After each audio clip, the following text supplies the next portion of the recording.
দিল্লির ৭ লোককল্যাণ মার্গের একটি বারান্দায় দাঁড়িয়ে আছেন নরেন্দ্র মোদী। তার হাতে একটি ফাইল, যার ওপর লেখা বিমস্টেক বৈঠক, ঢাকার দাবি। ব্যাংককের সেই আলোচিত সাক্ষাতের পর থেকে তার মনে একটি প্রশ্ন ঘুরছে। বাংলাদেশের প্রধান উপদেষ্টা ডক্টর মোহাম্মদ ইউনূস স্পষ্ট গলায় বলেছেন, শেখ হাসিনাকে ফেরত চায় ঢাকা। এই দাবি শুধু একটি কূটনৈতিক অনুরোধ নয়, এর পেছনে রয়েছে গণ অভ্যুত্থানের ক্ষোভ, জনতার রায়। মোদির চোখে এক অদৃশ্য উদ্বেগ। বাংলাদেশের কোন সরকার প্রধানের এত স্পষ্ট উচ্চারণ তিনি আগে কখনো শোনেননি। প্রফেসর ইউনূসকে ঠেকানোর সমস্ত চেষ্টা ব্যর্থ হয়ে যাচ্ছে। মোদি বুঝতে পারছেন, সাদাসিধে এই মানুষটার প্রভাব বিশ্ব রাজনীতিতে তার চাইতে অনেক বেশি।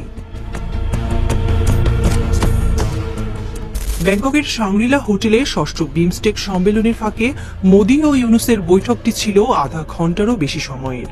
এটি শুধু সৌজন্যমূলক আলাপে সীমাবদ্ধ থাকেনি। ইউনূস স্পষ্ট গলায় বলেছেন, শেখ হাসিনাকে ফেরত চায় বাংলাদেশ। গণ অভ্যুত্থানের পর হাসিনা ভারতে আশ্রয় নিয়েছেন, আর সেখান থেকে তার বক্তব্য বাংলাদেশে উত্তেজনা ছড়াচ্ছে। ইউনূসের কথায় এটি জনতার দাবি। তিনি সীমান্ত হত্যা, তিস্তার পানি বন্টন, গঙ্গার পানি চুক্তির নবায়ন এসব ইস্যুতেও জোর দিয়েছেন। যেখানে হাসিনা ভারতের সামনে নরম ভঙ্গি নিয়ে নীরব থাকতেন, সেখানে ইউনূস সাহসের সঙ্গে বাংলাদেশের পক্ষ তুলে ধরেছেন।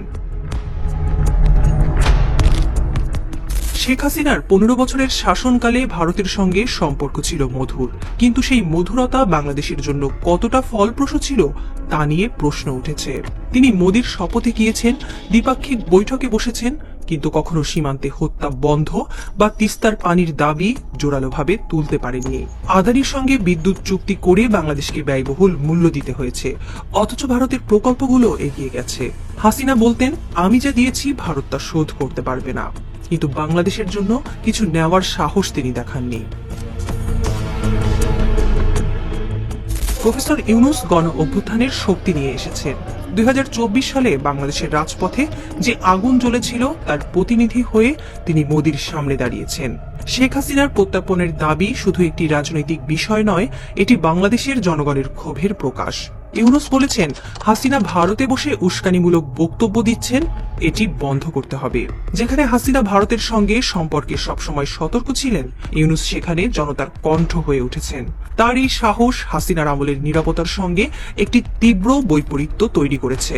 ইউনূস যে স্পষ্টতার সঙ্গে মোদির সামনে দাঁড়িয়ে কঠিন কথা বলেছেন, তা হাসিনার আমলে কল্পনাও করা যেত না। মোদির জন্য এটি একটি কঠিন পরিস্থিতি। হাসিনা ভারতে আশ্রয় নিয়েছে এবং তাকে ফেরত দেওয়া মানে বাংলাদেশের নতুন সরকারের সঙ্গে সম্পর্কে নতুন মোড় আনা। কিন্তু এটি ভারতের দীর্ঘদিনের কূটনৈতিক অবস্থানেরও পরীক্ষা।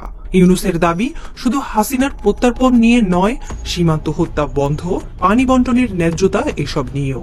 হাসিনার আমলে এসব ইস্যুতে ভারতের উপর চাপ কম ছিল, কিন্তু ইউনূস যে স্পষ্টতার সঙ্গে কথা বলেছেন, তা মোদিকে ভাবতে বাধ্য করছে।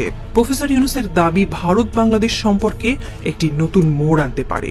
হাসিনার আমলে যে সম্পর্ক মসৃণ ছিল, ইউনূসের আগমনে তা এখন প্রশ্নের মুখে। ইউনূসের সাহসী অবস্থান বাংলাদেশের জনতার প্রত্যাশা পূরণ করতে পারে, কিন্তু ভারত কিভাবে সাড়া দেবে তা এখনো অজানা। হাসিনাকে ফেরত দেওয়া কি ভারতের পক্ষে সম্ভব, নাকি এটি দুই দেশের মধ্যে আরো দূরত্ব তৈরি করবে? রাত আরো গাঢ় হয়েছে। মোদি জানালার কাছে দাঁড়িয়ে আছেন। খবরের কাগজটি এখনো টেবিলে পড়ে আছে। শেখ হাসিনাকে ফেরত চাইল ঢাকা, এই শিরোনাম তার মনে প্রতিধ্বনি তুলছে।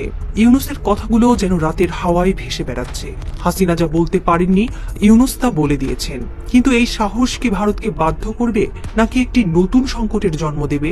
ভারতের নিজের স্বার্থে বাংলাদেশকে একতরফাভাবে ব্যবহারের সমস্ত আধারের দিন ফুরিয়ে গেছে। আকাশে তারারা জানান দিচ্ছে, বাংলাদেশ।